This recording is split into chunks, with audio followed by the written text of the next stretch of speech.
से आपको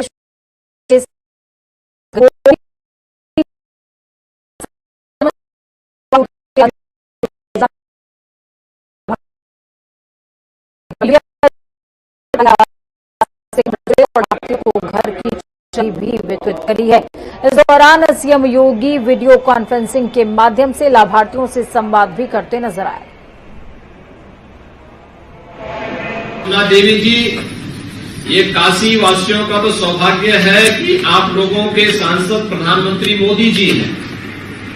तो आप लोग अच्छा काम काशी में करते हैं, पूरा देश इसका लाभ ले लेता है। इसलिए आपको, आपके पूरे परिवार को आवास बनने पर बधाई, ढेर सारी शुभकामनाएं, और बाबा विश्वनाथ जी से ही प्रार्थना करते हैं कि आप लोगों के जीवन में और अच्छी खुशहाली लेकर के आए। हाँ, ठीक है।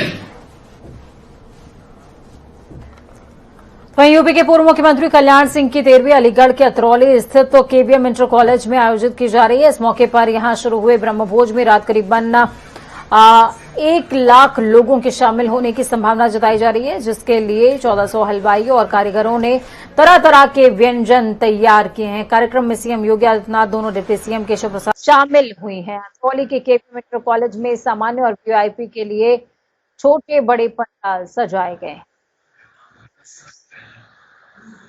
उत्तर प्रदेश में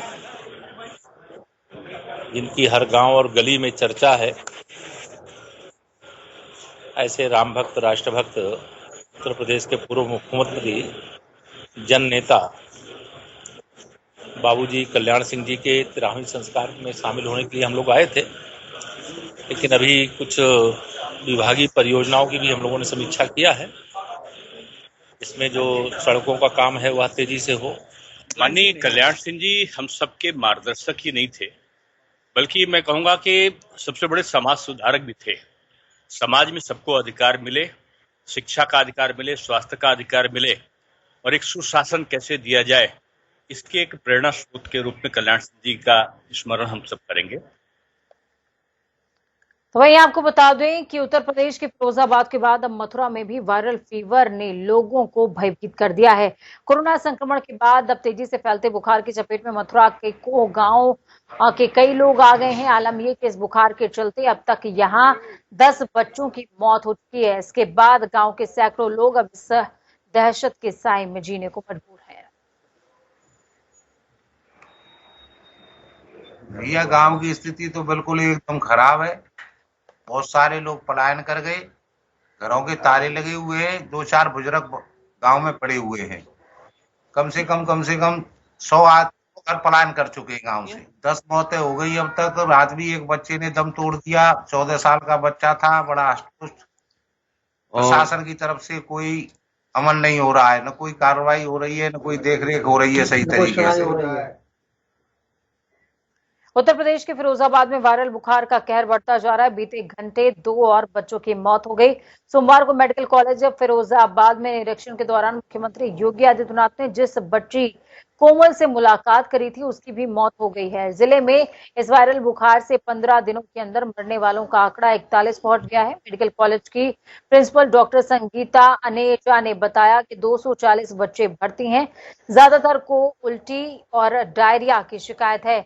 इनमें डेंगू और मलेरिया जैसे लक्षण हैं। इस बीच मुख्यमंत्री योगी आदित्यनाथ ने फिरोजाबाद की सीएमओ डॉक्टर नीता कुलश्रेष्ठ को हटा दिया है। उनकी जगह पर अब डॉक्टर दिनेश कुमार प्रेमी को चार्ज सौंप दिया गया है।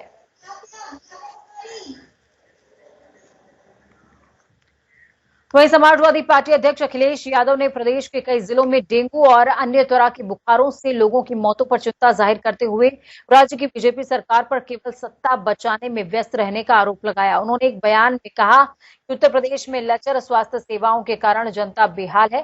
अखिलेश ने कहा कि बारिश और जल जमाव के कारण संचारी रोग तेजी से फैल रहा है। जल जनित बीमारियों से संक्रमित रोगियों की संख्या लगातार बढ़ रही है। सरकार की ओर से संक्रमण रोकने की दिशा में कोई प्रभावकारी कदम नहीं उठाए जा रहे। इस खबर पर ज्यादा जानकारी के लिए ग्राउंड जीरो का रुख कर लेते हैं। फिरोजाबाद से दीपक भारद्वाज हमारे साथ में जुड़ चुके हैं। दीपक, क्या कुछ अपडेट है? फिरोजाबाद में सीएम योगी आदित्यनाथ ने जिस बच्ची से मुलाकात करी थी उसकी दुखद मृत्यु हो गई है। मैं बता दूं आपको कि फिरोजाबाद में आज से 2 दिन जिस तरीके से मुख्यमंत्री आए थे जो जो यहाँ पर माहौल बना हुआ है, लगभग परसों जब मुख्यमंत्री ने जिस तरीके से हॉस्पिटल बात में जब बताया था कि उन्होंने 39 की मौत हुई है, वही आज अपर निदेशक स्वास्थ्य आगरा को ही एक टीम भी पहुंचे और एक टीम में जाकर के वहाँ आज पहुंचे हैं और यहाँ पर उन्होंने 41 बच्चों की मौत की घोषणा की है। साथ ही हम आपको ये भी बता दें कि कल के आवाज मिलने मेरी पूजा। ठीक है, तकनीकी खराबी के चलते दीपक आपकी आवाज हम तक नहीं पहुंच पा रही है। बहुत शुक्रिया हमारे साथ जुड़ने के लिए, अहम जानकारी साझा करने के लिए। जहां एक तरफ किसान आंदोलन को 9 महीने पूरे हो चुके हैं, तो वहीं गाजीपुर यूपी गेट पर किसानों का हौसला धूप, गर्मी, बरसात आदि में भी कम होने का नाम नहीं ले रहा। तो वहीं अब किसानों की महापंचायत का आगाज मुजफ्फरनगर में आगामी 5 सितंबर को किया जा रहा है। इसमें संपूर्ण भारत के लाखों किसानों के जुड़ने की आशंका है। साथ ही प्रशासन की ओर से महापंचायत को लेकर सीसीटीवी और अलग अलग कई पैरामिलिट्री फोर्सेस के साथ साथ कई जिलों की पुलिस को भी महापंचायत में लगाया गया है। तो वहीं महापंचायत को लेकर हमारे संवाददाता हैदर अली ने भारतीय किसान यूनियन के प्रदेश प्रवक्ता राकेश टिकैत से खास बातचीत करी। उन्होंने क्या कुछ कहा, सुनिए। किसान गाजीपुर यूपी गेट पर 3 कृषि कानून के विरोध में धरना प्रदर्शन कर रहे हैं, जिसमें आज आगामी 5 सितंबर को एक बड़ी महापंचायत जो मुजफ्फरनगर के अंदर होनी है, उसका क्या रणनीति है, उसमें चुनाव के लिए भी हम बात करेंगे। हमारे साथ हैं राष्ट्रीय प्रवक्ता भारतीय किसान यूनियन राकेश टिकैत जी। जी धन्यवाद। महापंचायत है 5 तारीख को, लगभग कितने लोग आने हैं और क्या रणनीति तय होनी है? भाई लोगों का तो पता नहीं कितने आएंगे और रणनीति तय होगी कि 9 महीने आंदोलन को हो गए, आगे आंदोलन कैसे चले, सरकार बातचीत नहीं कर रही तो क्या आगे करना है, और संयुक्त मोर्चे के लीडर उसमें सब आएंगे और अपनी बातचीत रखेंगे सब। ऐसा माना जा रहा है कि उसमें ये रणनीति तय होगी कि विधानसभा चुनाव लड़ेंगे या नहीं लड़ेंगे, ऐसा क्या? नहीं, चुनाव वाला तो नहीं, उसमें कुछ है, लड़ेंगे तो है नहीं, ये तो पक्का पता है कि हम चुनाव नहीं लड़ेंगे। लगभग कहाँ के लोग, किस राज्य के, ऐसा भी कुछ है कि जो सपोर्ट करने के लिए आप आ रहे हो? बहुत स्टेट के प्रतिनिधिमंडल आएंगे, प्रेरित करने वाले लोग कर्नाटक से, वन से 2-2 4 जो उनके लीडर्स होंगे वहां से भी लोग आएंगे वहां से भी, बाहर से भी लोग आएंगे। सांसद लोग जो आपको सपोर्ट कर रहे थे संसद में, वो नहीं, नॉन पॉलिटिकल, कोई पॉलिटिकल आदमी नहीं आएगा। आपकी तरफ से नहीं आना है जी? वो नहीं आएंगे या आपकी तरफ से? नहीं, दोनों तरफ से मैंने है भाई। हाँ। अब आगे की रणनीति यहाँ पर चुनाव की इसकी जो होगी, क्या कहते हैं, धरने की, तो उसको लेकर कुछ रणनीति आप हमें थोड़ा सा बता दीजिए। धरना तो धर ही रखा है, धरने में क्या दिक्कत है? यहाँ धरने को कोई समस्या नहीं है। हम तो पूरे देश भर में जाएंगे, मीटिंग करेंगे पूरे देश में और सरकारों की क्या क्या कारगुजारी है वो बताएंगे। देश के प्रधानमंत्री ने कहा कि 2022 में फसलों की आमदनी दुगनी किसान की हो जाएगी, तो उसका प्रचार प्रचार तो करना ही पड़ेगा ना। देश का प्रधानमंत्री ने कहा कि 1 जनवरी से बिकने वाली हर फसल की कीमत दुगनी हो जाएगी तो आमदनी बढ़ेगी, तो उसकी भी बात करनी है। योगी जी बराबर मीटिंग करते हैं, किसानों को बुलाते हैं, आखिर वो किसान कौन है जिसको कहते हैं कि किसान खुश हैं? तो आप वो किसानों को बताते हैं कि जो धरना प्रदर्शन में बैठे हैं वो किसान नहीं है। वो तो चलो उनकी बात कहने की होती है, कौन सा किसान खुश है भाई, वो टेक्नोलॉजी हमको भी बता दो। गन्ने का भाव 5 साल से नहीं बढ़ा, किसान खुश हैं। आलू 1.5 रुपया किलो किसान का बिक रहा है, किसान खुश है बेच के। तो ये टेक्नोलॉजी आप हमको बता दो। ऐसा लगता है आपको जो वहाँ किसान है, तो वो कौन से किसान है जो उनकी मीटिंग में जाते हैं? नहीं, कहाँ पे गए मीटिंग में? लखनऊ के अंदर एक मीटिंग हुई थी, उसमें किसानों को बुलाया गया। बुलवा लिया होगा, किसान तो नहीं हो सकते, पार्टी के लोग उनके हो सकते हैं, किसान नहीं हो सकते वे। ये थे हमारे साथ भारतीय किसान यूनियन के राष्ट्रीय प्रवक्ता डॉक्टर चौधरी राकेश टिकैत, जो महापंचायत के बारे में बता रहे थे। तो वहीं भारत रत्न मशहूर शहनाई वादक बिस्मिल्लाह खां की नातिन का साल 2019 में गैंगरेप किया गया, लेकिन अब तक सूबे का प्रशासन न्याय नहीं दिलवा सका है। यहाँ सनसनीखेज घटना सूबे जौनपुर जनपद के सदर कोतवाली के मुफ्ती मोहल्ले की पीड़िता के साथ गत 2019 में गैंगरेप की घटना को अंजाम देने वाले बांदा जेल में बंद पूर्वांचल के माफिया मुख्तार अंसारी के 4 गुर्गे हैं, जिनके नाम हसन जमाल, हसन कमाल, हसन फराज, हसन जाहिद है। पीड़िता ने आज सीएम जनता दरबार में पहुंचकर न्याय की गुहार तक लगाई। पीड़िता का कहना है कि उसे लगातार जान से मारने और एसिड अटैक तक की धमकियां मिल रही हैं। पीड़िता ने प्रशासन से एक बार फिर से न्याय की गुहार लगाई है।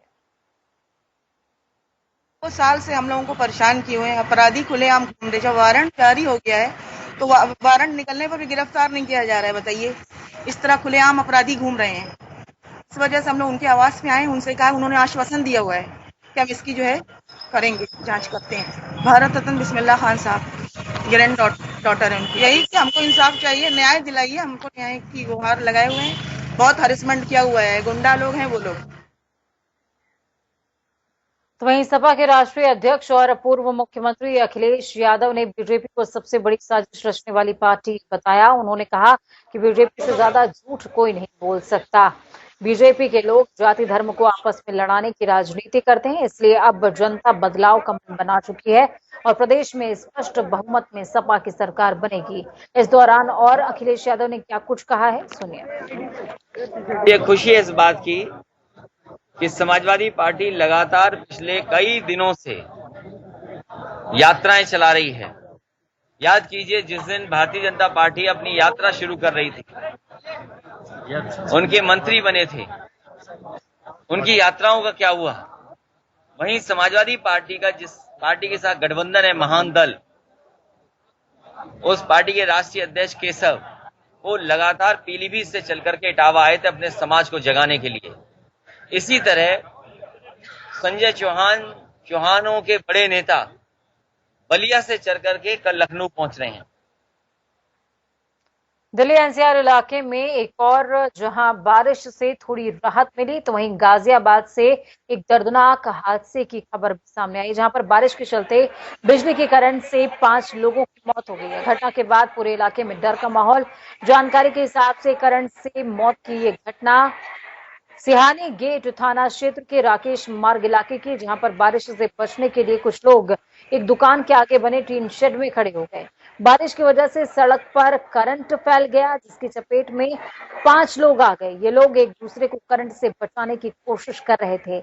एक दूसरे को बचाने के चक्कर में 2 बच्चियों समेत 5 लोगों की मौत हुई है। वहीं मौके पर पहुंचे गाजियाबाद के एटीएम सिटी शैलेंद्र सिंह ने बताया कि कल ही इस दुकान में टीन शेड लगा था, जिसके चलते कोई तार बिजली का कट गया था और इसी वजह से पोल में करंट उतर आया। लोगों की डेथ हुई है, जिसमें 3 बच्चे हैं और 2 से एक लेडी है, एक जेंट्स है। अभी कल ही एक नया टीन सेट लगा हुआ था और टीन सेट लगने के कारण कहीं पे वायरिंग में कटिंग वटिंग हो गई थी और उससे पोल पे करंट आ गया था। इसको टच करने से बारिश हो रही थी, लोग उसमें गए, उससे कैजुअलिटी हो गई है। फिलहाल प्रथम दृष्टया जांच कराई जा रही है। अभी हम आधे घंटे में रिपोर्ट ले लेंगे और जितना संभव होगा इनको आर्थिक मदद हम लोग उपलब्ध कराएंगे। श्रावस्ती में आयोजित विचार गोष्ठी में बहुजन समाज पार्टी के राष्ट्रीय महासचिव सतीश चंद्र मिश्रा पहुंचे। इस दौरान उन्होंने बीजेपी पर जमकर वार करते हुए कहा कि अयोध्या में भूमि पूजन के बाद ईंट गायब कर दी गई। बीजेपी आगामी चुनाव राम मंदिर के नाम पर लड़ना चाहती है। साथ ही राष्ट्रीय महासचिव ने कहा कि गोष्ठी का मकसद बीजेपी का असली चेहरा जनता के सामने लाना है। सतीश चंद्र मिश्रा ने दावा किया कि बसपा सरकार में 23 नए जिले बनाए गए थे और तेजी से विकास भी हुआ था। पर वोट नहीं मांगना चाहिए, लेकिन राम के नाम पे आप वोट तो लेते हैं, नोट भी लेते हैं, लेकिन उस नोट का दुरुपयोग करते हैं। उस नोट को आप अपने इस्तेमाल में ले रहे हैं, न कि राम मंदिर के लिए, क्योंकि राम मंदिर की तो अभी शुरुआत भी नहीं हुई बनना। और हर वर्ष आप ये कह देते हैं कि अगले साल राम मंदिर में आप आके दर्शन करिए, तो ये इनका असली चेहरा था। प्रगतिशील समाजवादी पार्टी लोहिया के राष्ट्रीय अध्यक्ष और उत्तर प्रदेश के पूर्व मंत्री शिवपाल सिंह यादव ने कहा कि उनकी पार्टी ने साल 2022 के विधानसभा चुनावों के लिए तैयारी पुख्ता की है। उन्होंने कहा कि पार्टी की मंशा है कि समान विचारधारा वाले एक दल एकजुट होकर बीजेपी के खिलाफ चुनाव लड़े। वहीं उन्होंने कहा कि हमारा पूरा प्रयास है कि समाजवादी पार्टी जिसमें शामिल हो, इससे बीजेपी को सत्ता से हटाने में कामयाबी हासिल होगी। उन्होंने किसान आंदोलन पर कहा कि नए कृषि कानूनों ने किसानों को बर्बाद कर दिया है। हमारी तैयारियां शुरू हो गई हैं और हम चाहते हैं कि समान विचारधारा वाली पार्टियां और सभी सेकुलर पार्टियां एक होकर के भारतीय जनता पार्टी के खिलाफ लड़ें। ये हमारा पूरा प्रयास है। हमारा पूरा प्रयास है कि समाजवादी पार्टी भी सब में शामिल हो, जिससे भारतीय जनता पार्टी को हटाने में सफल हो। सीएम योगी ने टीम 9 की बैठक में रात्रि कर्फ्यू को लेकर सख्त बरतने के आदेश दिए। ऐसे में प्रशासन तो सख्त नजर आ रहा है, लेकिन अनावश्यक बाहर निकलने वालों पर आदेश का प्रभाव पड़ता नहीं दिख रहा और न ही इन्हें पुलिस की कोई जो है कहीं ना कहीं कोई डर नजर आ रहा है। ये खास रिपोर्ट देखिए।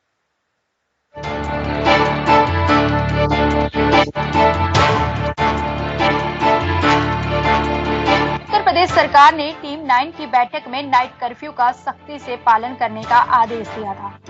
दरअसल महाराष्ट्र और केरल में बढ़ते कोरोना के मामले को देखते हुए सरकार पहले से सतर्क हो जाना चाहती है। इसी को देखते हुए रात 9 बजे से पुलिस को हूटर बजाकर लोगों को सचेत करने का निर्देश दिया गया था। सरकार के आदेश का पालन जमीन पर कितना हो रहा है, इसे देखने के लिए जनता टीवी के रिपोर्टर जमीन पर उतरे।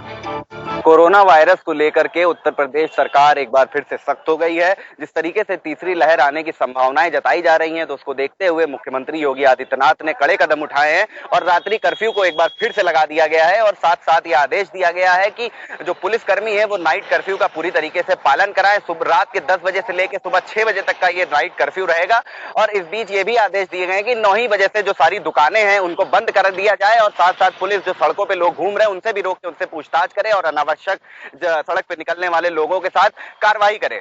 लखनऊ से वीडियो जर्नलिस्ट आशीष के साथ अशा रसराज, जनता टीवी। जब जनता टीवी के रिपोर्टर ने पुलिस अधिकारी से बात की तो उनका साफ तौर पर कहना था कि मेडिकल स्टोर और अन्य आवश्यक सामग्री की दुकानों को छोड़कर 10 बजे तक सभी दुकानों को बंद कर दी जाएगी। 10 बजे के बाद ये आदेश है कि कोई भी दुकान सिर्फ जो नेसेसरी चीज है जैसे मेडिकल स्टोर है, इन सबको छोड़ करके बाकी किसी भी तरह की कोई एक्टिविटी अब नहीं होगी। तो जो बाकी दुकानें उनको बंद करवा दिया गया है। वहीं रात्रि कर्फ्यू का पालन करवाने को लेकर लखनऊ की सड़कों पर पुलिस तो मुस्तैद है, लेकिन अनावश्यक बाहर निकलने वालों के अंदर कोई भी भय नहीं है। लखनऊ की माईबार में पुलिस के छापेमारी के दौरान अलग ही नजारा देखने को मिला। उस वक्त अफरा तफरी मच गई जब एसडीएम प्रफुल्ल त्रिपाठी अपनी टीम के साथ छापेमारी की तो यहाँ लोग शराब और बियर पीते पाए गए। कर्मचारी भी खाकी वर्दी देख भागने लगे।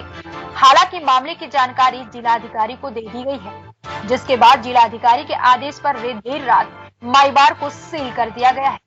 कुल मिलाकर शासन प्रशासन तो अपनी जिम्मेदारियों का निर्वहन करते दिखाई दे रहे हैं, लेकिन कहीं न कहीं सड़क और बार में सरकार के आदेशों और पुलिस की सख्ती की धज्जियां उड़ाई जा रही हैं। लखनऊ से जनता टीवी के लिए जया सिंह की रिपोर्ट।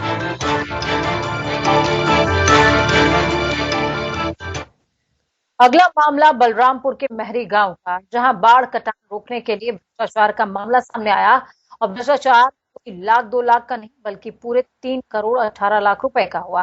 बताया जा रहा है कि महरी गांव को कटान से बचाने के लिए एक प्रोजेक्ट तैयार किया गया था, जिसके तहत बरसात से पहले बोल्डर, पिचिंग, जियो बैग और आपको बता दें कि परक्यू पाइप का प्रयोग किया जाना था, लेकिन नदी से कटान को रोकने के लिए प्रयोग कोई वस्तु हुई ही नहीं। इस प्रोजेक्ट के तहत बारिश आने से पहले नदी की कटान को रोकने के लिए 2 मीटर की गहराई से पिचिंग तटबंध का निर्माण करना था, लेकिन नहीं किया गया। तटबंध को खोदकर चंद बोरियों में बालू भरकर अधिकारियों ने तटबंध बनाने का दावा कागजों में कर दिया है। मैं यहाँ पे खड़ा हूँ, ये बाढ़ से पहले ये जो बारिश है, बारिश से पहले ये जो कटान है राप्ती नदी का, इसको लेकर के 3 करोड़ 18 लाख रुपए का बजट पास किया गया था, जिससे ईसीटी जियो टैग करके और पूरी बोल्डर लगा करके पक्की कार्य कराना था कि राप्ती नदी जो बह रही है उससे बचने के लिए गांव में पानी ना जाए, उससे बचाने के लिए ये कार्य कराना चाहिए था। लेकिन बाढ़ खंड के अधिकारियों की नाकामी देखिए, लापरवाही देखिए कि उन्होंने पक्की काम ना करा करके बोरी में यही की मिट्टी खोद करके और इसी को रोकने का काम किए, जिससे राप्ती नदी ने पूरे 3 करोड़ 18 लाख रुपए का जो बजट था पूरी नदी बहा ले गई और गांव डूबने के लिए मजबूर हो गया। वहीं खबरों में आगे बढ़ते हुए रुख देवभूमि का उत्तरकाशी में भारत मजदूर संगठन के श्रमिक बीते 9 दिनों से धरने पर बैठे हुए हैं। श्रमिक अपनी मांगों को लेकर कलेक्ट्रेट परिसर में धरने पर बैठे हैं, तो वहीं जनप्रतिनिधि भी श्रमिकों को अपना समर्थन दे रहे हैं, लेकिन सरकार ने अभी तक धरने पर बैठे श्रमिकों की ओर कोई ध्यान नहीं दिया। ऐसे में अब श्रमिकों ने सरकार को नींद से जगाने के लिए हवन यज्ञ करवाया और भगवान से सरकार की बुद्धि शुद्धि की प्रार्थना की है।